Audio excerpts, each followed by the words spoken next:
قصة نجاح جديدة في الولادة بدون ألم زي ما عودتني ووفيت بوعدك، والجرح نضيف جدا ومش باين كأني ما ولدتش. يا ترى إيه قصة الرسالة اللي جات لي دي؟ النهاردة أحكي لكم عن قصة مميزة عن تجربة سيدة في الولادة، من الحالات اللي بتتابع معانا وبتفرق معايا جدا.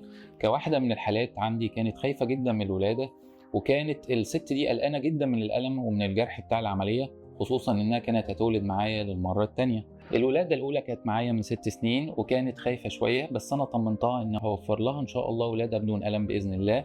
وفعلا يوم الولادة جهزنا كل حاجة واستخدمنا التخدير النصفي أو السباينال، وفي وقت العملية تمينا بتفاصيل الجراحة علشان الجرح يكون نظيف ويلتئم بسرعة. وده سر إتقان المهنة أو الصنعة، إن السيدة ما تحسش بألم زي ما وعدتها، والجرح كان فعلا نظيف جدا لدرجة إنها بعتت لي رسالة بتشكرني فيها وبتقول لي فيها مش باين كأني ما ولدتش خالص.